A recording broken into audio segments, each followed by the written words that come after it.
Hello and welcome to Snow Country Stories Japan. I am your host, Peter Carnell, a freelance guide based in Nagano, and this is a podcast all about life and travel in Japan's legendary Yukiguni. We've just slipped into August, and it's the height of summer in Japan. For anyone who lives here or has experienced a Japanese summer, you'll know that it can be brutal. The heat and humidity can weigh you down. Thankfully, out here in the outlands of Nagano, the real heat and humidity doesn't last that long, and though it's regularly hotter than Tokyo, due to our inland location, the humidity is nowhere near as taxing here, and once we hit Obon week in mid-August, like clockwork, the humidity and worst of the heat drops off in Nagano, and we shimmy our way into the second half or late summer. In the next few weeks, we'll feel it, that first trace of chill on the breeze that marks the passing of seasons and hints at the cooler months and snow to come. And it is then that I allow myself to officially think of the coming snow season. It is also now, in August, that I know a lot of you are starting to lock in your winter adventure in Japan and in search of quality accommodation. As such, I felt it's the right time to drop this episode as we head just up the road to Madarao, where we've been before, to speak to Dan Solo of Snowball, Japan. Dan and his wife Andy own and operate multiple ski properties in Nagano, with a reputation for delivering really high quality stays and ski experiences in exceptionally well-appointed accommodation. Neither Dan nor Andy are Japanese, and as such their story of how they came to Japan and went about starting their own ski lodge is compelling, especially for anyone looking to follow suit and start their own ski lodge, or perhaps is already doing so, or simply anyone who enjoys listening to people speak with positivity and enthusiasm about where they live and what they choose to do with life. Dan is a tremendous ambassador for life in the snow country. Dan and I cover a lot of ground in our chat, including their multiple properties at Madarao, Tangaram and near Shigakogen. In the end, our chat was too long to squeeze into one episode, so to avoid editing and cutting out some really engaging parts of the conversation, this episode is split into two. Part 1, as you're listening to now, and Part 2, which I'll release a week from now, rather than make you wait the usual 2 weeks. For more information, visit Dan and Andy's website, snowballjapan.com, or alternatively, search snowballchalet.com, and you can find them on Instagram and Facebook by searching Snowball Chalet at Madarao Mountain. The podcast is also on Insta and Facebook. Just search Snow Country Stories Japan. A big thank you to Dan for agreeing to the interview. I hope you enjoy.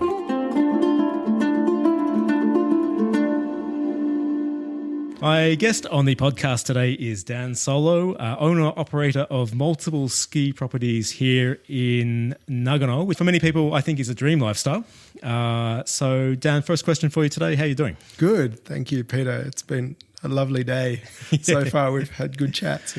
Yeah, to give a bit of background, we've been with each other almost all day today, so good to get the interview going. And the first thing, good to have you sitting in front of me, because as we were talking about, you and I circulate in similar social circles, some of the same friends and acquaintances, but for years you've been like a phantom to me, and I've never actually met you until what was a fairly random meeting at a train station a month or two ago. Yeah, that's right. Yeah, it's funny you say phantom because you've been my phantom as well. People keep like, "Oh, do you know Peter? Have you met Peter?" Well, this is the conversation I would always have. It'd be like, they mentioned Dan Solo. So you know Dan? I'm like, yeah. At this time, I should know him. So good to see that you're actually real. Let's start with what I just mentioned there, that you are the operator of multiple ski properties here in Nagano. Which to a lot of people would seem like an ideal lifestyle. So that's my first question for you. Is it the ideal lifestyle that would appear to be? It is, yeah. I wake up every morning and pinch myself. I'm just unbelievably lucky. I think having lots of ski properties doesn't mean that it's an easy lifestyle, and that there's an enormous amount of work that goes into them, and we care about them. So we really, really do work hard.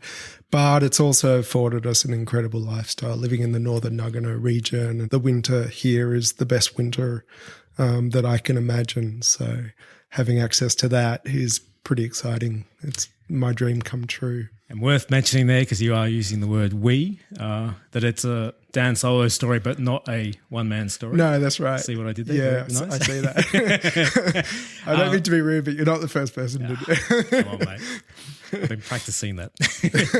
So you're here with your wife, Andy, and she's as much a part of this story as you. Yeah, definitely. Andy and I are very much a collaboration. And we've been incredibly lucky in that we've been on the same journey or the same path, and we see the same future or a similar future to each other. So we've been able to share a journey, and we've got similar goals with different passions, and we've also got a very complementary skill set as well. So we make a good team. In regards to that, and it's the success of what we've done has been because of that partnership.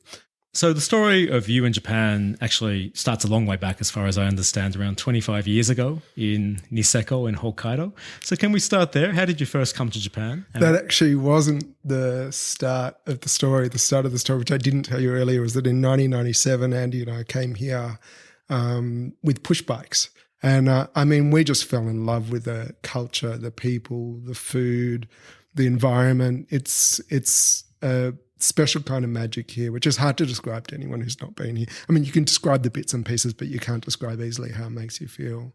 And then, so then from that point, Andy and I left Japan not that long after that. And we actually ended up moving to New Zealand.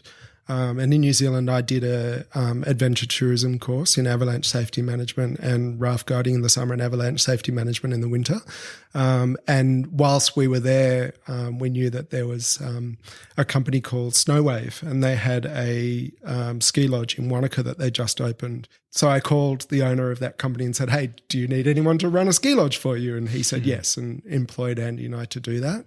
So we spent a season in New Zealand in Wanaka riding treble cone, doing avalanche safety management there. And that's sort of how we cut our teeth doing ski stuff, running ski lodges. Andy and I had been doing back-to-back seasons in Threadbow, ski patrol and snowboard instructing and waiter and waitress. And we'd basically done it. And Andy was in the hotel and reception and front of house and done all of that. And then when we got to the end of the New Zealand winter, they just opened up in Niseko and asked us to go there and manage their lodge over there. That company became skijapan.com. So it was originally Snowwave. Oh, okay. Yeah. So we did the season in Niseko and we were just blown away by the powder and the snow of Japan. Which year was this?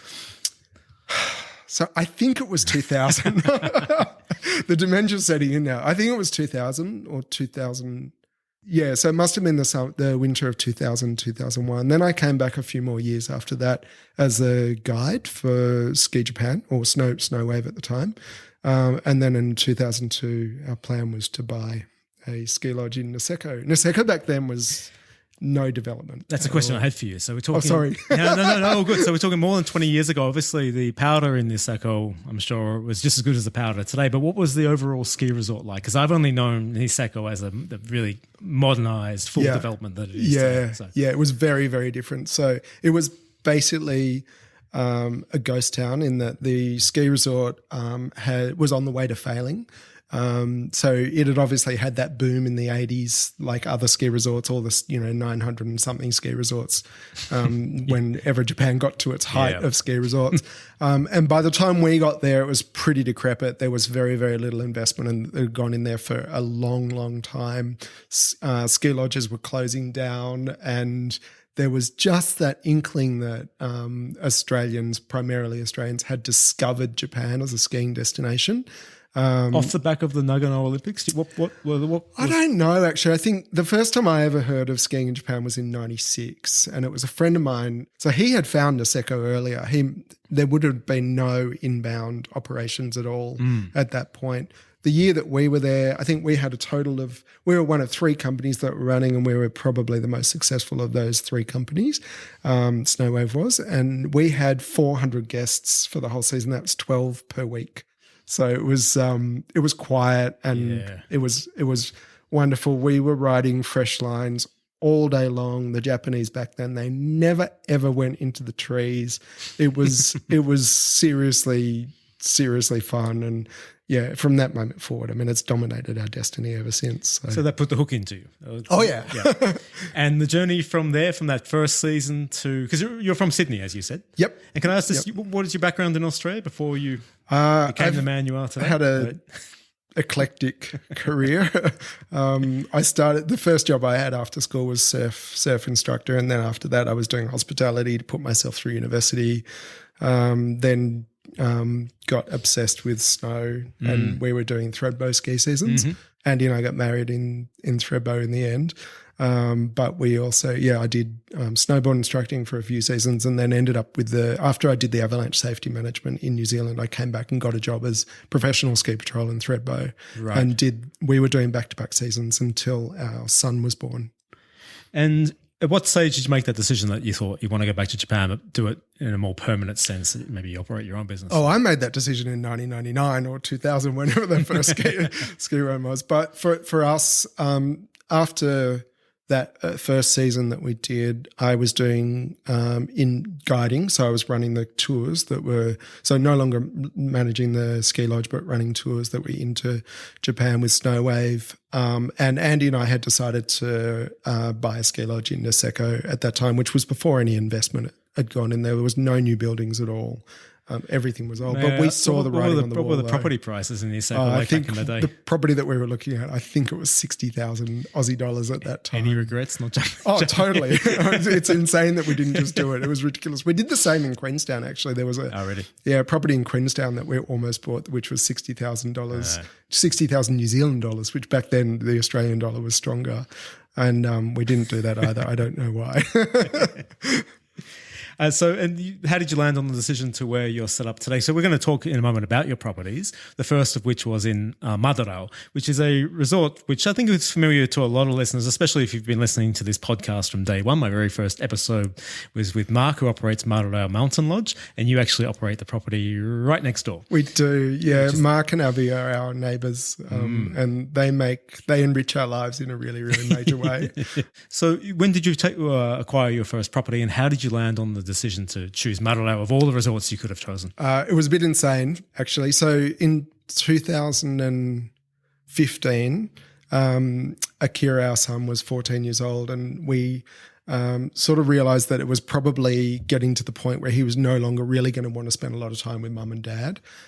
So I had this idea that I would go to Japan with him, just he and I for 3 weeks, and then Andy would join us for the last 2 weeks so that he and I could have what was probably going to be the last really committed father-son time. So he and I came to Japan and we did a road trip from Tokyo north all the way up to Aomori Prefecture, snowboarding, which was, so we hired a car and went north basically. And then we just followed the snow reports. So if there was a good forecast somewhere, that's where we would go. So it was we didn't have any bookings or anything like that. We just basically made our way north. Halfway through that, he actually hit a lift pole. I don't know how he hit a lift pole in the middle of a completely open ski resort with about 11 people on the whole resort, and somehow he manages to hit a lift pole and broke his wrist. So he actually had about, I don't know, it was a few days off snowboarding, but he ended up snowboarding again with a broken arm. Don't tell anyone that I let him do that. But what do you need your arm for? Yeah, exactly. So we did that. And then Andy came and met us in the last 2 weeks. I think we stayed in I think I went back and met her in Tokyo, and then I think we stayed in Miyako together. I think it must have been. Was it Miyako or Nozawa? I can't remember. And no, that's not right. It was Kagura. What am I talking about? So we stayed in Kagura and we skied Kagura and we had a really fantastic time up in Kagura. And when we got home, Andy and I were chatting and Andy said, maybe it's time we think about doing the ski lodge again. And I was like, yep, great. Perfect, and got on a plane. So the idea had been on hold. I mean, it was always there, but like you weren't. Yeah, we had when Akira was born, it really significantly changed our lives. So it just wasn't on our radar at all to go into a business, and we were just sort of went back and lived the urban life in first Sydney and then Melbourne, and then I ended up working for New South Wales Ambulance Service as a paramedic, and I got posted out west and then Central Coast, north of Sydney, and then finally got back to Sydney as an ambulance educator because I'd done a diploma of education before that, so I was teaching clinical science. after that. And then when I left the service, went into startups, had failed businesses, which was a really amazing learning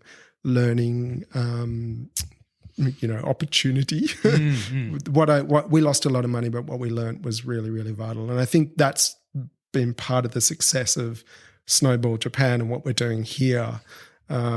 We learned so much there. We've saved ourselves from making a lot of the same mistakes again, which we do see new businesses making even now. But that sort of led us to the point where we would eventually have the confidence to go forward in Japan, because we tried it, the worst had happened, and we were still okay. Yeah. And so then how did you land on Mararau as the resort? So we went to Kagura, and when we got back, we were like, oh, Kagura is the place. It's amazing. We loved the skiing there.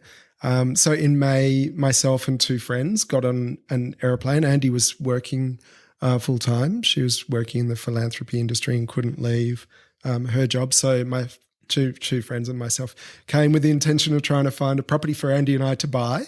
And we went to Kagura, and it was the summertime by then, and realised pretty quickly that Kagura wasn't the right place for us to buy. You could have gone to the town of Yuzawa, which was at the bottom of the mountain, maybe a 30-minute or 25-minute, 20-minute drive from Kagura, something like that. But we really wanted something that was right on the ski runs.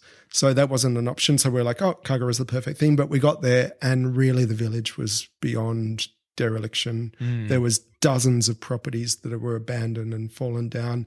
There's no real village hub in Kagura. No. And we just didn't, it just wasn't what we were looking for. We kind of, I don't know how we sort of missed that. We just didn't sort of realize that's what Kagura was like. So then on the phone to Andy, I was like, we can't do Kagura. It's not going to work. And she said, I've heard about Mararau. Why don't you drive into Mararau and just have a look and see what it's like? Because we knew we didn't want Miyoko because it had kind of popped already. We knew we didn't want Nozawa. It was too late. Definitely didn't want Niseko. It was too busy for us. Furano and Rusutsu had all been discovered. Hakaba was too, we didn't want to be around, it's going to sound terrible. We didn't want to be around drunk Australianism. And I don't think that's actually accurate for Hakaba. Hakaba's a big place, and there's a lot of variation there. But our perspective at that time was that that's what Hakaba's like. So we didn't want that. And also I wanted something that was, had more snow as well. Mararau is sort of in that Goldilocks zone, which is to say that it's the geographical center of like 10 ski resorts, and they're very, very close. And so she said, why don't you go there? I was like, oh, I don't know, like it doesn't quite have enough vertical, and I'm a bit concerned about it from that perspective. She said, just go and have a look. And I drove into the town of Mararau. I was all right, this is definitely the place. It felt so much like Niseko felt back in the day, the bits that we loved about it. It was quirky, and it had a Japanese community that was still there. It had a village centre in the restaurant district. Can I jump in there? Like, why do you describe it as quirky? Because I said we did go into discussion in episode 1 with Mark about Mararau, but I'd like to get your take on it as it's a bit unusual as a ski resort, right? It is, yeah. I've since found out why it's so quirky from an architectural perspective at least, and that is that Mararau doesn't have a development guideline, or at least it doesn't have a guideline that you have to that's enforceable.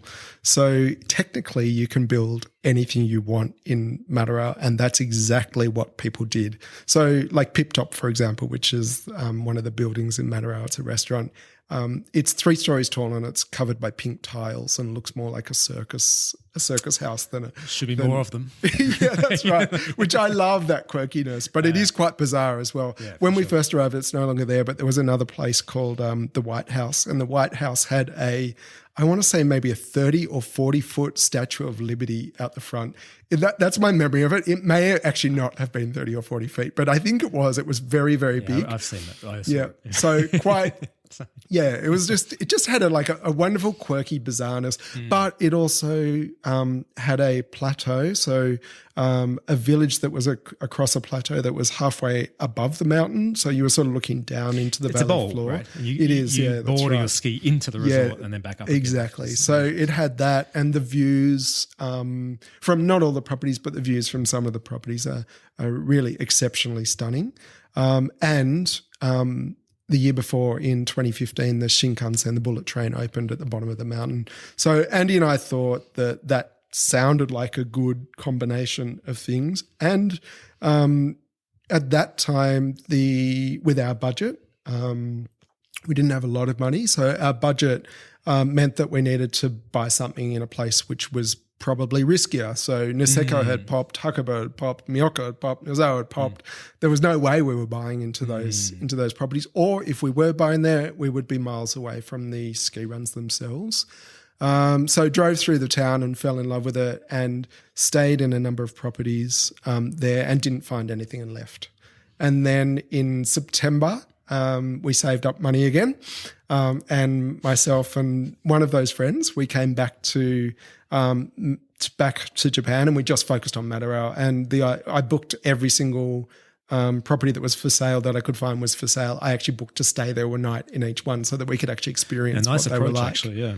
Yeah, so that was really interesting. One of the properties that we stayed in, it was raining more heavily inside the building than outside the building, because that September, it was quite a wet September. So it was a good opportunity to see whether the properties were watertight or not.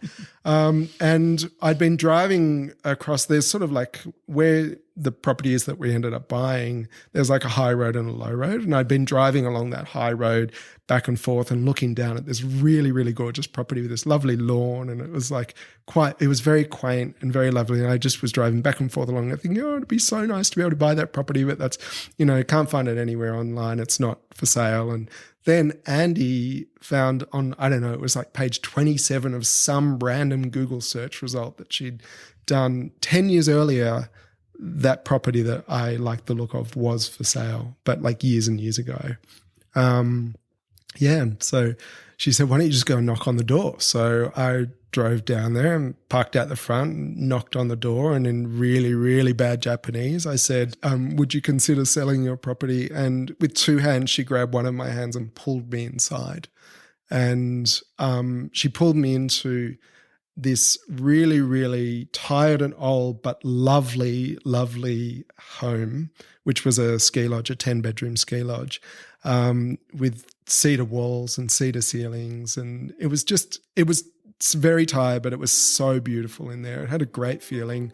And we literally did the deal then and there in her lounge. And that's the property we ended up buying.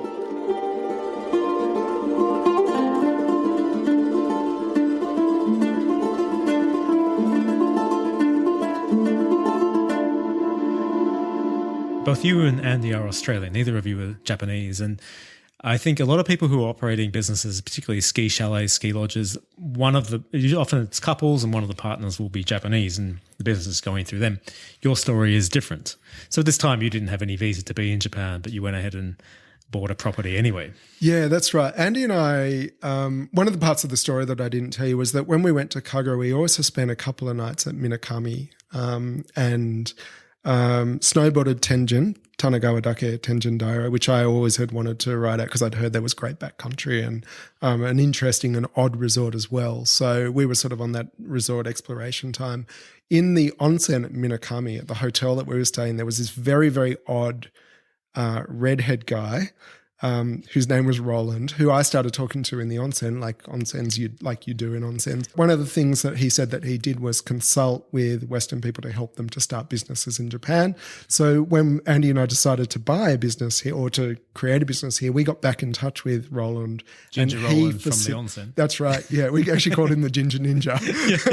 So we formed a relationship with him, and he facilitated the purchase process from the legal side, introduced us to a solicitor that could help us with the legal side of things, introduced us to an immigration lawyer who could help us with the immigration side of things, an accountant who could help us with the accounting side of things. So he was sort of the he was the key that helped us to unlock the bureaucracy of Japan, and solved some of our problems. It wasn't a perfect solution in that he didn't live or breathe ski properties, so there was a lot that we didn't do well that we could have done better, but he solved enough of the problems to get us in and to do it in a way that set us up, in a way unwittingly and unknown. We didn't realise just how well the decisions that we had made at that time would pan out, particularly in light of COVID coming.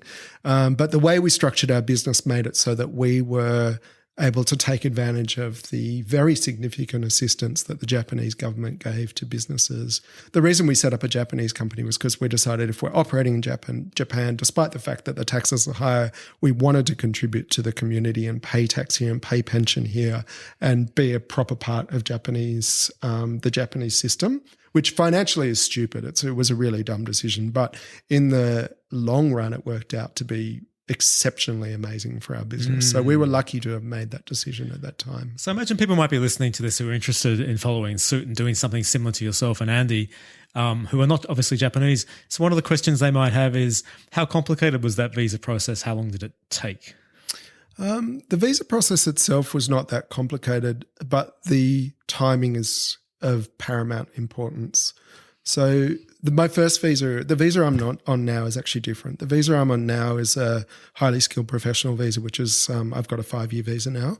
But back then it was a visa called the business management visa. And that's the visa that makes the most sense for a person to buy a ski lodge to get initially.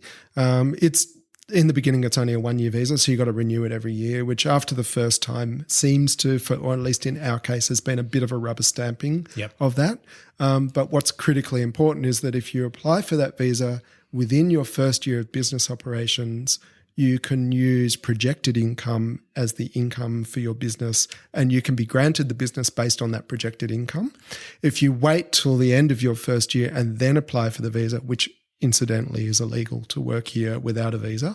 But if you do wait for that, which other businesses have done, you have to use actuals. And your first year, it's unlikely you're going to be making enough profit to support a family, for example.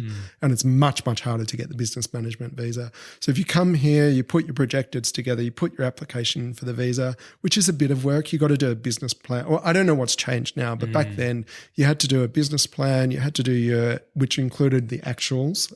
The projected income and not actuals, but projected incomes. You had to have a university degree or 10 years in an industry that was internationally recognized. For example, a chef of an international hotel chain would have sufficed, or any university degree. No criminal record is helpful, and some money behind you as well. Which, interestingly, I'm on a spouse visa. They don't check your criminal history if you're married. Oh, there you go. So you can be a criminal.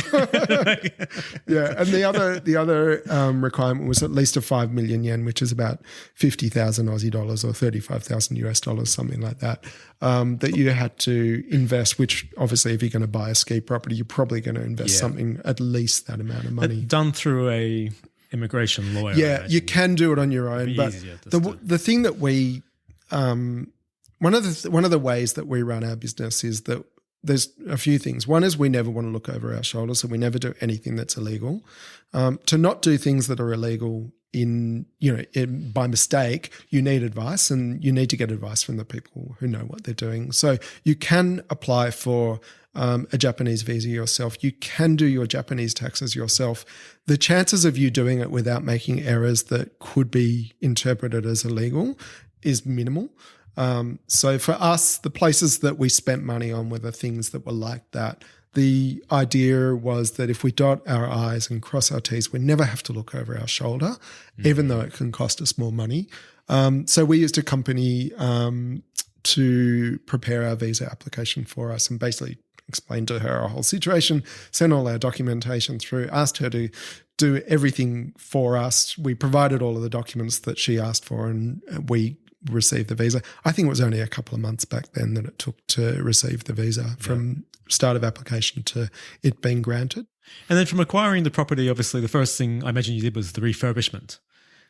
Yeah, we did. So we started I don't know why we started the renovation so late. It was September before we started the renovation. And you were planning to open that season. Yeah. So the original, it was really dumb. The original idea was that we would just open Snowball Chalet in its current form and just run it for a season. And then the next year we would do the renovation.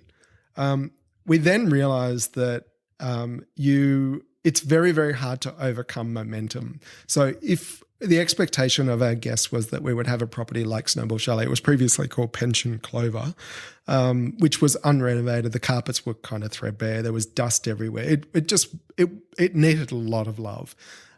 we realized that we would never overcome that original impression that our guests would get from it. And it's not really the way Andy and I do things. We're quite obsessed with interior design and design. Andy's a photographer.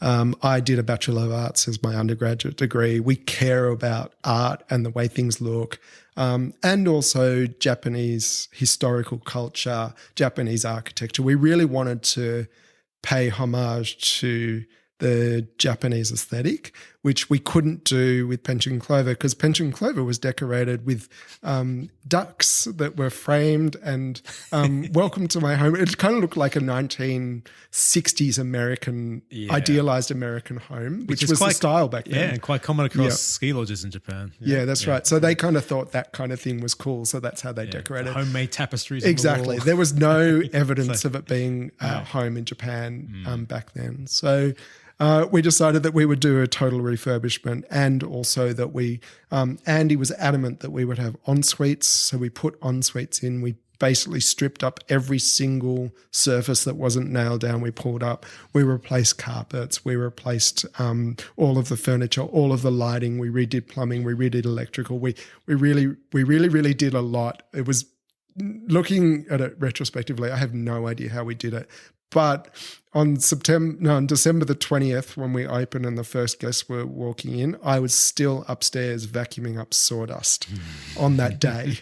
So we only just made it.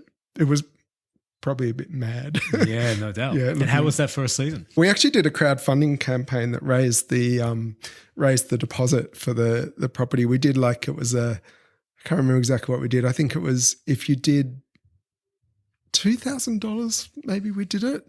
You got 2 weeks accommodation and 30% off lifetime discount. A nice idea. Yeah, and it did really, really well. Yeah, for sure. And that kind of got it out on Facebook, and it didn't go viral, but it was shared a lot amongst our friends. So that first season, we actually hit 80% occupancy. We were expecting not to do anything like that, and we were really, really busy. So it was exciting. It was really, really exciting to have a business going from what we'd done previously, which failed, to having a business for a product that people really, really wanted. And we were lucky. Our friends really believed in us. So. Yeah. I mean, you were good enough today as well, before we started to speak, to show me through your properties. Can you just describe Snowball Chalet? How would you describe it to someone who's not been there? Who are you catering to? What level of accommodation is it? Snowball Chalet is the first word that people say when they walk through the front door is, "Oh my God, it's so cozy in here." And it really does have that. It becomes our guests' home. Almost all of our guests have been back multiple times. In that first season, I think people didn't really know anything about Matarao and didn't know whether we would be doing, a good job or right by people. I think our average stay was 2 or 3 nights. It's now the average stay is 7 nights, but it's not unusual for us to have guests that will stay 2 or 3 weeks. There's something about Matarao, and in particular Snowball Chalet, that really gets under people's skin. It becomes I don't want to say an obsession, but it becomes an important part of people's lives. So we've been very fortunate in that the love that we have for Matarao and Snowball Chalet has been somewhat infectious, and other people have feel that as well. So we know we're doing something right when guests rebook, and they send their friends to us to rebook as well. So we decided that we would like to do things at the higher level of guest services, and make everything as perfect as possible. So it's not unusual for a guest to say, "Oh my God, you've thought of this before we even before we even knew we needed it." We sort of offer, I guess in a way, like a holiday concierge service. So we help people to we make all of our guest restaurant reservations. We help people with organising all of their lift passes, their lessons, their ski hire, getting to us and back home. We really facilitate a holiday which is very, very exceptionally high service, and guests who come to us, they don't have to think about anything other than just relaxing, skiing, sitting by the fire, drinking a sake or a whiskey.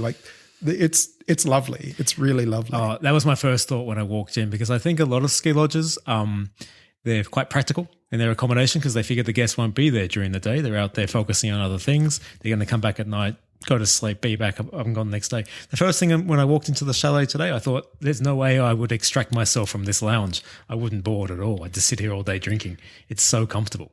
Yeah, it is. It's really nice. I don't know what, there's a magic in that room. It's beautiful, the fireplace, and it's just lovely. Lighting, as I complimented you on your lighting. I think a lot of places in Japan get their lighting wrong across all your properties, just on point. For those 14 years that Andy and I were punters, just guests of properties in Japan, it was, we really love skiing in Japan. One of the things that we didn't like was the smell of kerosene heaters and fluorescent lights, and that lack of community space when you're staying somewhere. There's no comfortable lounges. There was very seldom open fireplaces or fireplaces. We wanted to create an environment that we wanted to stay in. That was sort of like the way we made decisions. Should we do this? Would we want to stay in a place that had that? Yes or no? If it's a yes, we do it. If it's a no, we definitely don't. So the idea was that we sort of create an environment that was unforgettable, but also felt like home, and that people feel really welcome in and fall in love with the way we fell in love with it.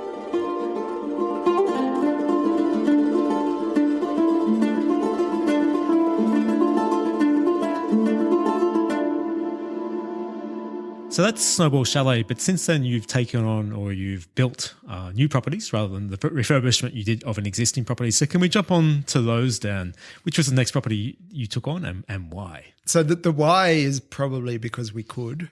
Andy and I have always had a dream to build something. We never really knew what that was, but we've been talking to a really, really good old friend of ours, Charlie, who's an architect. He's got Palestra in Sydney, this fantastically talented architect. He's got a beautiful sensibility when it comes to architecture, and I love his work. So he's also a friend of ours, and he'd come to stay at Snowball Chalet, and he and I had been talking about designing a building without really believing it would happen, because it's who gets to do that? So we had been talking about it in the Snowball Chalet lounge, and we had two families who were guests staying with us at the same time.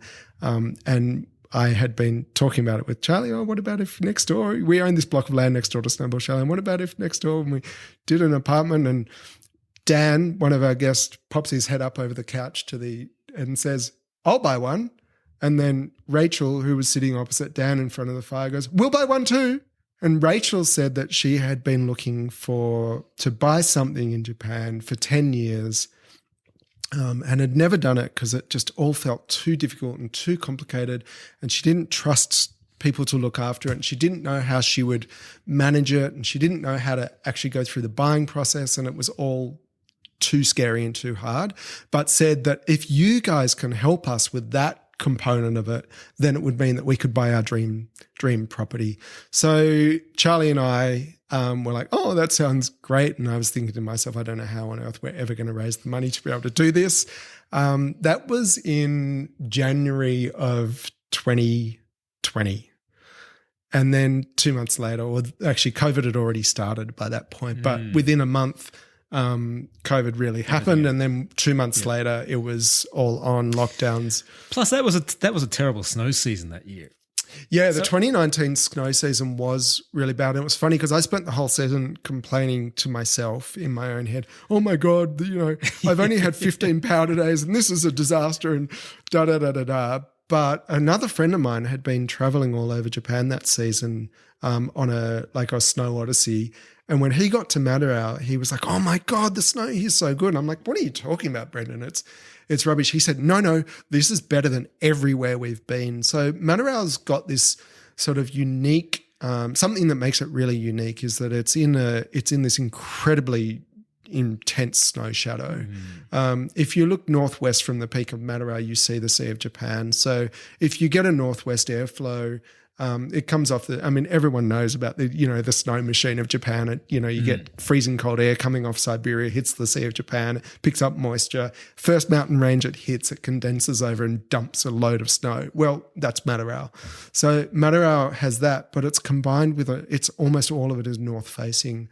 So not only does it get really, really good snow, but that snow lasts a long time. And that season of 2019-20, It was a bad season for everybody, and it was a bad season for Matarao, relatively speaking, but it still was a great season. I think we had 9 metres of snowfall on Snowball Chalet's front lawn that year. Normally we get somewhere between 11 and 22. So for us it was bad. But even though it was bad from that perspective, it still actually was a pretty good snow season. And one of the other things that we noticed is that the snow is only part of the story for a guest who comes to Japan. There's the food and the culture, and also the divinity of living in a place like Snowball Chalet or being in a town like Matarao, which is really, really charming. It's not just about the snowfall. And for me, snow can never be too deep. Like if it's 1.2 metres overnight, which is not uncommon in Matarao, I am the happiest person alive. But we do get guests coming back on those days saying, oh, the snow was a bit too deep. And I'm like, don't say that. Don't ever say that. Never say it's too deep. So, so that season, actually, a lot of our guests prefer snow like that. You get more bluebird days. You get a little bit less snow. It's easier to manage. It's not quite so cold. It actually does suit some people. So it's been one of the most interesting discoveries for me, is that not everybody sees deep powder in the same way, and not everyone sees powder in the same way. It's relative. And the reality is, actually, if you're not a really advanced skier or snowboarder, the really, really deep stuff can be too much for you to handle. Yeah. So actually, that's right. You know, smaller days can be some of the better ones. But once you made that decision, and you'd spoken with your friends about the idea of building a property, how did you get that ball rolling, and how long did the process actually take in the end? And so at that time, what I was doing was Andy and I were still living in Australia, and I was coming to Japan, Matarao, and being here for the whole winter. So I would come here in November and then leave in March or April. And Andy and Akira was still at school in Sydney, so they were coming for the whole school holidays, that 8-week period, and then we were apart for that for all of February and March, which was actually really hard. But that's what we were doing at that time. And then I was going back to Australia in mid-March or late March or early April and doing contract work. So by that time, I was first after the startups, I was a digital project manager. And then after that, I was a software engineer. I taught myself software engineering as working as a software engineering on contract basis. Got back in March 2020 and there was no contracts at all. Nobody was giving work to anybody at all. Everything just went into lockdown, shutdown. No one was hiring. So I was unable to get work. And Charlie, who had the architecture company, all of the jobs went on hold. So he had time and I had time, and we spent 6 months on Skype together designing what would become Snowman Apartments. So it gave us an opportunity without ever thinking we were actually going to build it, because we were like, oh, Dan and Rachel, they're not going to buy it now. Because, and you're locked out of Japan at this time because you're back in Australia. No, the business management visa allowed me to go to and from Japan. And because we owned a property here in Japan, which was vulnerable to destruction because of snowfall, I got special dispensation from Australia to be able to depart and dispensation from Japan to be able to enter. So I actually was traveling back and forth through COVID, leaving lockdown at home, going to the airport by myself. I know, it's terrible. I feel so guilty talking about it. They were fantastic seasons as well, because they were good snow those couple of seasons and there was no one around. They were monster snow seasons. The first snow season that I was here, so that was the 2020-2021 season. I did quite a lot of posting of, oh my God, look at this snow and da-da-da. 2022 or 2021-22 season. I don't think I might have done 1 or 2 posts about snowboarding, but every lift in Matarao was spinning. There were no guests, and that was the 22-metre season. I had to dig the power lines in the front of Snowball Chalet out 5 times that season. It was so deep. The roof and the ground joined on both sides of the building. Many buildings in Matarao were completely covered because they weren't. They were owned by Westerners who didn't have the visa, so they weren't able to come. So their buildings got covered up completely. It was the best ski season I'm ever going to have. It's never going to be better than that. We tried to track them out and out from one end to the other, and we never once were able to do it on a fresh snowfall. And it just snowed nonstop. Yeah. It was unbelievable. And so when did the construction start on that property? Over that period of time when I was coming back and forth, we were meeting with the construction company. So we had this very, very strong rapport with the building company, and Isamu-san was just he's a delightful human, and he took a risk on us. Building with Westerners for Japanese people can be daunting. He took a risk on us, and we really were collaborative together. So Charlie finished the designs after 6 months. We started talking with Isamu-san. We spoke for a year. April, we started the excavation and foundations, and they finished building in December of that year. So it took the year to build, and we had more or less, we'd worked out a way of selling it off the plan to Dan and Rachel. So we were able to finance the build itself. And we opened for business for Snowman Apartments 2022. So Andy and I spent the whole year collecting all of the interior decorations in antique shops and finding these beautiful, beautiful things, samurai suits and incredible bowls, clay wood-fired bowls and all sorts. Thank you for walking me through this morning. Really well appointed, exceptionally comfortable location is great. So there's a real contrast between Snowball Chalet and the property next door. It's just beautiful. And the work that Isamu-san did in the construction and the design that Charlie did is really stunning. And I think one of the things that it's the first time we've experienced it, when you refurbish a property, you have to make many, many compromises because it already exists, and people design things in ways that you wouldn't design them. And the design decisions that are made 30 years ago, the style of design is different. The idea of internal spaces and the way you use them is different. So Snowball Chalet was, fabulous in that it was cozy and wonderful in that way. But also there's some inconveniences in terms of the way that it's laid out for not so much for the way people stay there, but definitely the way you run a business. But also the way that Westerners conceptualize space is different to the Japanese. Yeah, that's right. Yeah.